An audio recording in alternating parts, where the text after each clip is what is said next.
Hello everyone, and welcome back to my channel. I'd love it if you could leave a comment letting me know where you're listening from around the world. Also, don't forget to like and subscribe if you're enjoying this video. Story 1. The Shadow in the Desert. It was a warm, moonless night in Arizona, and Mike, Chad, and Jason were cruising down a desolate stretch of highway. The kind of road where the endless desert horizon seemed to swallow you whole. The air was dry, the kind that makes you feel thirsty even though you haven't done anything to deserve it. The headlights of their car cut through the darkness, illuminating the cracked asphalt and the occasional silhouette of a distant cactus. There was nothing for miles except for the wind whispering across the empty landscape and the occasional buzz of the tires on the road. The three of them had been driving for hours, making their way back from a weekend camping trip, and the fatigue was starting to weigh on them. There was nothing around for miles but barren desert and the stars above. But as they passed through one particularly lonely stretch of highway, something odd caught Mike's eye. He squinted, pulling himself forward in the driver's seat to get a better look. A figure. It was standing off to the side of the road, just barely visible in the shadows. Mike's heart rate picked up. Was it a person? A hitchhiker? Out here, in the middle of nowhere? Hey, do you see that? Mike asked, his voice low and uncertain. Chad, sitting in the passenger seat, followed Mike's gaze. Yeah, what the hell is that? Jason, who had been dozing in the back, stirred awake. What's going on? What's out there? Mike slowed the car down, and the figure began to move. At first, it seemed like a person, a thin, tall figure, cloaked in the shadows. But as they got closer, it became clear that this wasn't a person at all. The thing was too tall, unnaturally tall. Its movements were jerky, like it was shifting between positions in the blink of an eye. It darted across the road and disappeared into the darkness just as quickly as it had appeared. The three friends exchanged uneasy glances. Did you see that? Chad asked, his voice trembling slightly. Yeah, Mike replied, swallowing hard. It was moving weird, too fast. Jason turned his head, squinting out the window. I don't know, man. Maybe it's just some guy. We should stop and check. Mike felt a knot tighten in his stomach. Something about it didn't feel right. Still, Chad was already pushing the door open before Mike could protest.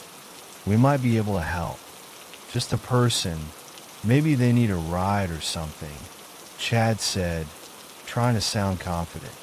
Against his better judgment, Mike pulled over to the side of the road. The car idled in the silence of the desert night. The wind had stopped blowing, and the world seemed to hold its breath. The faint hum of the engine was the only sound as they waited. For a moment, nothing happened. Then, from the corner of his eye, Mike saw movement. The figure was closer now, standing just out of reach of the headlights. It was moving again, but it wasn't walking. It was crawling low to the ground like an animal on all fours. Jason's eyes widened, and his voice came out in a strained whisper. What the hell is that? The figure's head jerked toward them, and for a moment, Mike could have sworn he saw its eyes gleam, glowing like something not human. The hairs on the back of his neck stood on end, but before anyone could react, the creature opened its mouth. A low, guttural growl filled the air. A sound so inhuman that it made the air around them feel thick with fear. The sound wasn't coming from the figure's throat. It was coming from something deep inside it, like the growl of a wolf, but distorted, warped, and twisted into something darker. "Get in the car now," Mike shouted, his voice cracking with panic. Chad slammed the door shut, and Mike hit the gas, throwing the car into motion. They sped down the highway, but as they glanced back, they saw the creature again. It had stepped into the headlights, and what they saw next nearly stopped their hearts. The thing stood upright now, fully exposed in the harsh light. Its shape was unmistakably human, long arms, legs, and a slender body. But its face was something out of a nightmare. It had the features of a man, but twisted, smeared with the features of something far worse. Its skin was pale and stretched tight over its bones, its eyes wide and wild, glowing with an unearthly light. But it was the face that made Mike's blood freeze. The creature's mouth opened again, but this time it wasn't a growl, it was a hiss. Its teeth were sharp, yellowed, and pointed like those of a predator, not a human. Mike swore it bared them at him, as though challenging him to come closer. The thing didn't move at first, standing still in the glow of the headlights, watching them as they drove away. But just as Mike was about to pass it, the creature's body shifted in a way that made his stomach turn. It turned its head to the side a full 180 degrees, so its eyes were no longer looking at him directly, but at the back of the car. The sound of its bones cracking was sickening. The creature let out a horrible screech, so loud and high-pitched that it made their ears ring. But before they could even process what had happened, it was gone. The road was empty again. The thing that had been there 1 second was now nowhere to be seen. Mike's foot slammed the pedal, pushing the car faster and faster. His hands were shaking as he gripped the steering wheel, his mind racing. What the hell was that? Chad breathed, his voice shaky. "I don't know," Mike muttered, his breath coming in quick gasps. "But I don't think it was human." They didn't speak for the next few miles. The silence was thick with terror, broken only by the sound of the tires on the asphalt. Mike kept his eyes on the road, but every time he glanced into the rearview mirror, he half expected to see something staring back at him. Every shadow seemed to move. Finally, after what felt like an eternity, they came to the first sign of civilization, an old gas station, its dim lights flickering in the distance. Mike pulled in, not stopping until the car was parked under the fluorescent lights. They sat there in the car for a long time, saying nothing, the reality of what they had just witnessed settling in. The silence stretched on, suffocating, until Chad finally broke it. "Do you think it was one of them?"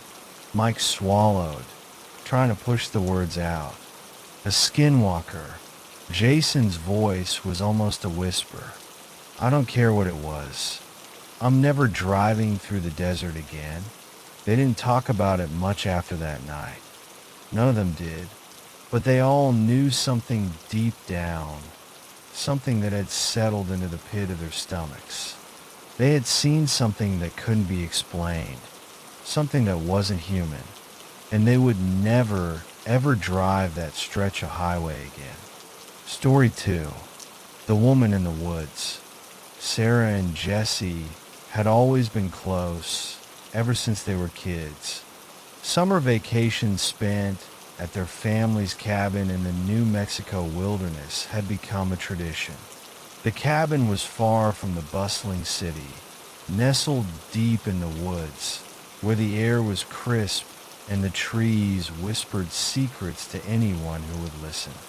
It was the kind of place where the world felt far away, and the only company you had was nature itself. That summer, like every other, they decided to hike through the nearby forest.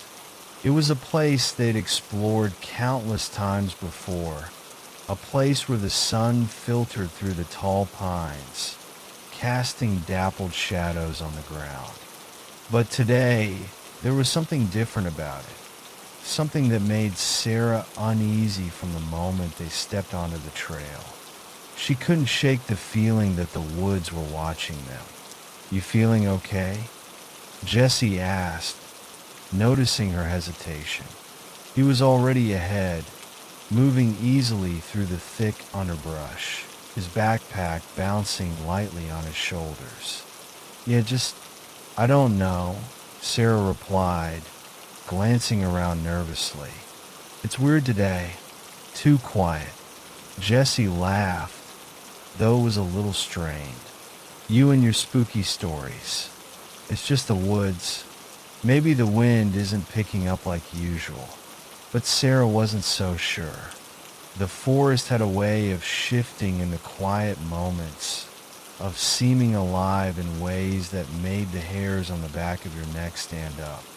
The silence felt heavier today, thicker, like the trees themselves were holding their breath. As they moved deeper into the forest, the daylight began to fade, and the shadows stretched long across the trail. The sun, now low in the sky, bathed everything in an orange glow. The woods seemed to grow darker, denser, and the temperature dropped a few degrees, making Sarah's breath puff out in small clouds in front of her. She and Jesse had always laughed off the old stories the locals told about the woods, about skinwalkers, shape-shifting creatures who could mimic the appearance of animals or humans. They were just stories, legends passed down through generations. At least, that's what they had always believed. But now, as Sarah glanced nervously over her shoulder, she wasn't so sure. "Do you hear that?" she whispered, stopping in her tracks. Jesse paused, his brow furrowing as he listened. At first, there was nothing. Then came the sound, soft rustling in the underbrush, as though something or someone was moving through the woods just out of sight. Sarah's heart skipped a beat, and she felt a chill run down her spine. "It's probably just an animal," Jesse said, though his voice wasn't as confident as before. They continued walking, but the rustling persisted, growing louder, closer. It wasn't like the usual sounds of wildlife. This was something deliberate, something that was following them, watching them. Sarah's nerves were on edge, her skin prickling with an instinctive warning. Something wasn't right. Suddenly, the rustling stopped. "Look," Jesse said, his voice low, almost hesitant. Sarah followed his gaze. There, standing at the edge of a clearing, was a woman. She was unmoving, just standing there in the fading light. Her figure was slender, but her clothes were torn, as if she had been through something horrific. Her skin was pale, ashen even, and her long hair hung in tangled clumps around her face. For a moment, Sarah thought she might be lost, maybe injured. "Hey, are you okay?" Sarah called out, her voice shaky despite her best efforts to sound calm. The woman didn't respond, didn't even move. She simply stared at them, her eyes glowing in the dim light. A cold gust of wind swept through the clearing, and Sarah shivered, pulling her jacket tighter around her shoulders. The air had grown thick with an unnatural cold, and the rustling from earlier began again. This time, louder and more frantic. Sarah's heart raced, a feeling of dread settling over her like a heavy fog. "Something's not right," Sarah murmured. Jesse took a cautious step forward, trying to get a better look. Maybe she needs help, but as he moved, the woman's body began to twitch, a strange and unsettling movement that sent a jolt of fear through Sarah. She watched in horror as the woman's back arched unnaturally, her head tilting to the side in a way that no human could. Her body contorted, twisting in grotesque motions, until her face twisted into something unrecognizable. It was no longer a woman standing before them. Her skin stretched and cracked, revealing something far more sinister beneath. Her eyes, once glowing with an eerie light, now shone a deep, unnatural red. Her mouth opened wide in a snarl, showing sharp, animal-like teeth that gleamed in the fading light. Sarah's blood ran cold as the woman, no, the creature, dropped to all fours. Its hands, now claws, scraped against the dirt as it growled low, a sound that echoed deep in Sarah's bones. Before either of them could react, the creature let out a scream, a high-pitched, bone-chilling screech that sounded like 1,000 voices in agony, all wrapped into one. The sound was so raw, so full of torment, that it froze Sarah in place. She couldn't move, couldn't breathe, as the creature slowly backed away, its eyes locked on them with a predatory gaze. And then, as suddenly as it had appeared, the creature disappeared into the darkness of the trees, vanishing without a trace. For a long moment, neither Sarah nor Jesse moved. The only sound was their heavy breathing, their hearts pounding in their chests. The woods, which had once seemed so peaceful, now felt alien, hostile. The air was thick with the weight of something ancient, something that had always lurked in the shadows. Did we just see that? Jesse's voice was hoarse, barely a whisper. Sarah nodded, her eyes wide with terror. "That wasn't a person, Jesse. That was a skinwalker." The words hung in the air between them, thick with the weight of the truth. They'd heard the stories, the warnings from the locals about the creatures that roamed these woods, but they had never truly believed them. Until now, without saying another word, they turned and ran. The path back to the cabin, which had seemed so familiar, now felt impossibly far away. They pushed through the thick trees, their legs burning, their breath coming in ragged gasps. The sound of their footsteps was drowned out by the distant rustling of leaves. Too close, too fast, as if something was moving in the woods just beyond their reach. Finally, after what felt like an eternity, they burst out of the tree line and into the clearing where their cabin stood. The familiar sight of the old wooden structure with its glowing windows should have been a relief, but Sarah felt no comfort. They had barely made it out alive. They locked the door behind them, huddling together in silence. The world outside was quiet once more, but the memories of what they had seen would haunt them for the rest of their lives. The woods were no longer a place of adventure. They were a place of fear, and as they lay in bed that night, the wind howled outside, carrying with it the distant echoes of something that never fully left the forest, something that had been waiting for them, waiting for the next time someone dared to wander too deep. Story 3. The Skinwalker at the Window. Nathan had always been the type to brush off rumors. He'd heard whispers of strange happenings in the small town of Pine Ridge, Utah, but he never gave them much thought.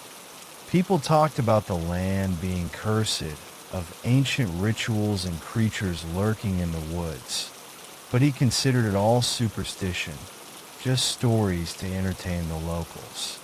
Nathan, freshly moved into a modest house on the outskirts of town, was more concerned with settling into his new life. The house was small but cozy, nestled at the edge of a forest that seemed to stretch on forever. The air was crisp, the kind of cold that made you feel alive. But despite the peaceful surroundings, Nathan had an uneasy feeling, something he couldn't quite shake. It wasn't the house itself. It wasn't the woods either. It was something in the silence, the stillness. Pine Ridge felt isolated, as if the world had forgotten it. The first few days were uneventful, just unpacking boxes, arranging furniture, and getting used to the quiet. Nathan liked the solitude, but as the nights grew colder, the house seemed to take on a life of its own. At first, it was the small things, the creak of floorboards in the hall, the occasional whisper of wind outside, but soon it became more. There was a tapping sound, faint but persistent, like fingers tapping against the glass. Nathan dismissed it as the wind, the house settling, or maybe an animal. But that wasn't the case. It was the night of the third week when things took a turn. Nathan had just crawled into bed after a long day. He turned off the lights, snuggling under the covers, and closed his eyes.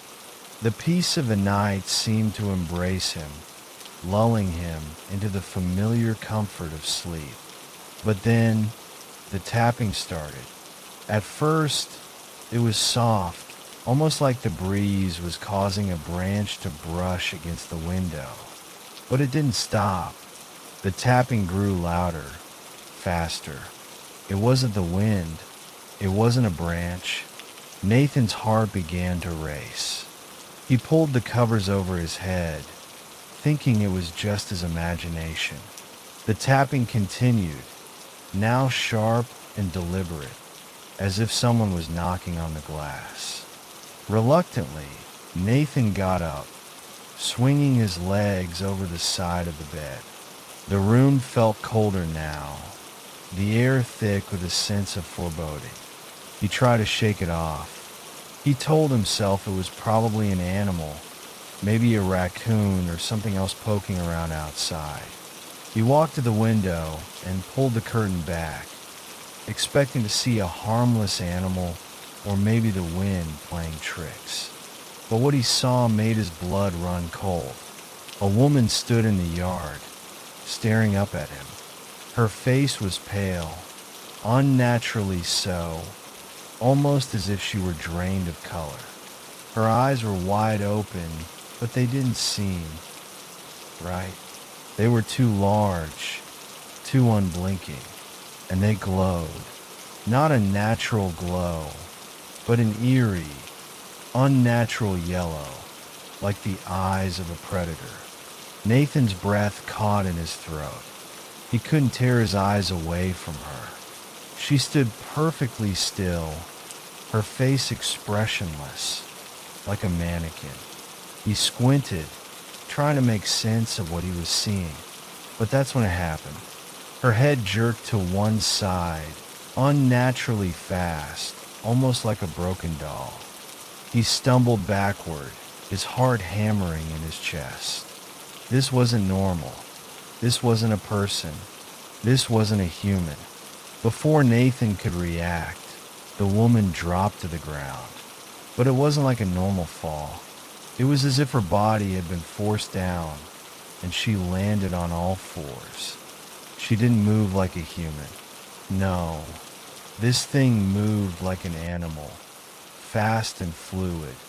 Her arms now elongated and grotesque, bent at odd angles, as if her body was no longer obeying the laws of nature. She crawled toward the window, dragging her body in a disturbing, jerky motion. Her fingers scraped against the ground, leaving marks in the dirt. The sound was sickening, like nails on a chalkboard, a high-pitched, screeching noise that made Nathan's stomach turn. His mind screamed at him to run, but his body was frozen in place. His breath came in short, sharp gasps as he stared at the creature that was once a woman, now crawling toward him with terrifying speed. Instinctively, Nathan slammed the window shut. He heard the creature's claws scraping against the glass, a high-pitched screech of frustration as it pressed against the window. Nathan's heart thudded painfully in his chest. He backed away, unable to look away from the terrifying figure outside. The woman's twisted face was now pressed against the glass, her mouth opening in a grotesque, silent snarl. Her breath fogged up the window as she let out a low, guttural growl. Nathan could hardly breathe. What was this thing? What had he just witnessed? The woman, the creature, crawled along the window for what seemed like an eternity, her claws clicking against the glass like an insect's legs tapping against wood. Then, just as suddenly as it had all started, it stopped. The tapping ceased. The creature moved away, vanishing into the darkness of the night, leaving nothing behind but the cold silence. Nathan stood there for a long time, unable to process what he had just seen. He knew, deep down, that what he had encountered wasn't human. It wasn't an animal. It wasn't anything he could explain. It was something far older, far darker, something from the stories the locals had warned him about. The next morning, Nathan woke to a sense of dread that hadn't left him the night before. He tried to convince himself it had been a nightmare, some terrible figment of his imagination. But when he stepped outside, his breath caught in his throat. There were tracks around the house, long, deep claw marks in the dirt, not the shape of human feet, but something inhuman. They circled the house, almost like the creature had been watching him from every angle. Nathan's stomach twisted. He didn't need to be told what he had seen. He knew. He had encountered something that wasn't supposed to exist. A skinwalker. That night, Nathan didn't sleep. He packed his things and left the house in a hurry, never to return. He never spoke of what happened again, not even to the people in Pine Ridge, but he would never forget the horror he had witnessed that night. He had moved to a new town, far away from the woods and the whispers of skinwalkers, but the fear lingered, clawing at the edges of his mind. And every time the wind howled, he couldn't help but wonder if the creature was still out there, waiting, watching,